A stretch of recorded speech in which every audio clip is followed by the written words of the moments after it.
Good morning, dear students. Welcome to the science class. Today we continue our discussion on chapter 1, that is nutrition in plants.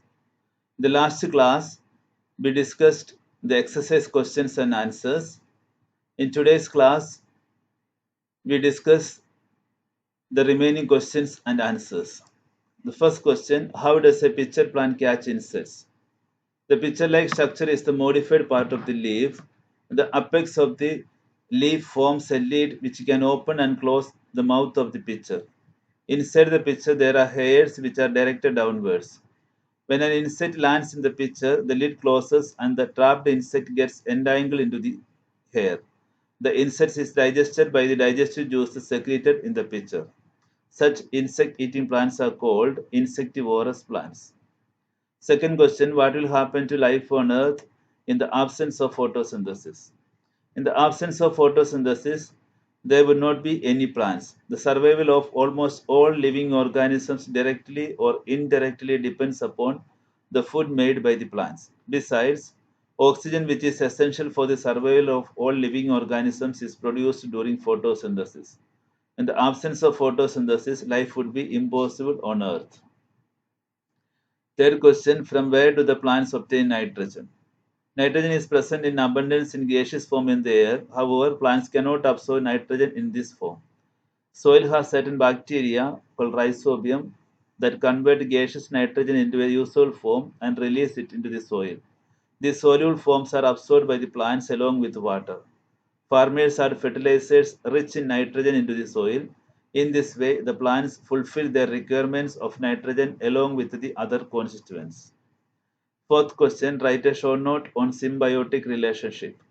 Some organisms live together and share shelter and nutrients. This is called a symbiotic relationship. Plants live in association with other plants and share shelter and nutrients are called symbiotic plants. Both the plants benefit from symbiotic association. For example, certain fungi live in the roots of trees. The tree provides nutrients to the fungus and in return receives help from it to take a water and nutrients from the soil. Symbiotic relationship is also seen in lichens. There is an association between a green algae, chlorophyll containing partner, and a non green fungus lichen.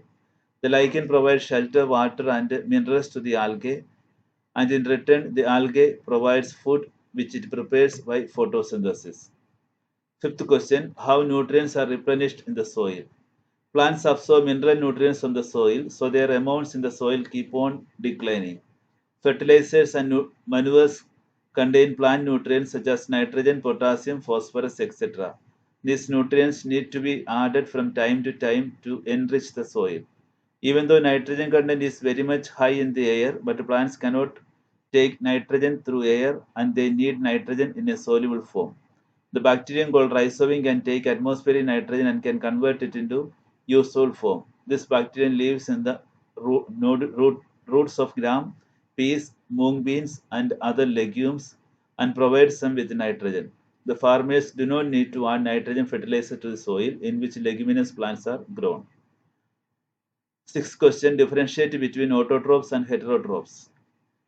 Autotrophs: the organisms able to make food themselves from simple substances are called autotrophs. Example: green plants. Heterotrophs: animals and most other organisms take in ready-made food prepared by the plants. They are called heterotrophs. Seventh question: what is saprotrophic nutrition? The mode of nutrition in which organisms take in nutrients in solution form from dead and decaying matter is called saprotrophic nutrition. Plants which uses saprotrophic mode of nutrition are called saprotrophs. Eighth question: write a short note on nutrition in Cuscuta plant.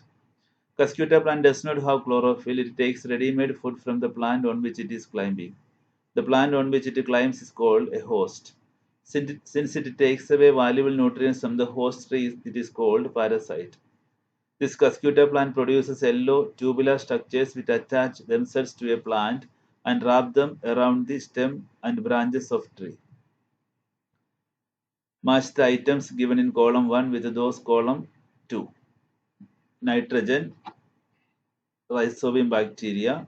Cuscuta is a parasitic plant. Animals are heterotrophs. Insects, pitcher plant. Fill in the blanks.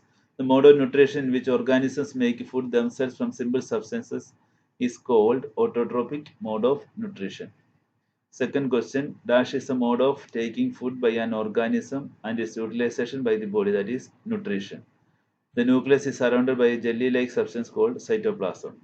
Presence of starch is tested with the help of iodine. Dash helps leaves to capture the energy of the sunlight, chlorophyll. Plants which use saprotrophic mode of nutrition are called saprotrophs. During the process of photosynthesis, dash is released oxygen. Choose the correct answer.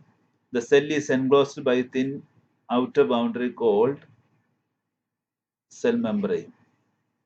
The tiny pores present on the surface of leaves are called stomata. Which of the following is an example of parasite? Amarvale. Name the plant that traps and feeds on insects. Pitcher plant. True or false questions.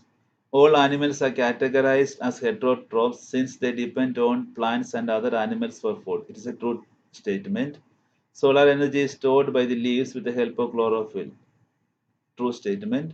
Stomatal pores are surrounded by guard cells. True statement. Cuscuta is an example of parasitic plants. True statement. Name the following. Give one example of parasite. Amarvale. Name one plant that traps and feeds on insects. Pitcher plant. Name a plant that has both autotrophic and heterotrophic mode of nutrition. Insectivorous plant. Fourth question, what are fluffy umbrella-like patches growing on rotting wood during the rainy season called? These organisms are called fungi.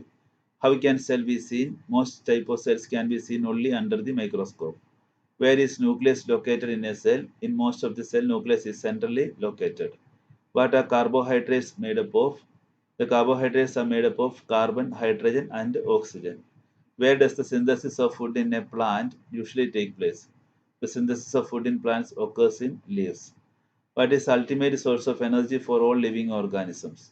Sun is the ultimate source of energy for all living organisms. Dear students, today we completed chapter 1. In next class, you will learn about, we will start the second chapter, that is nutrition in animals.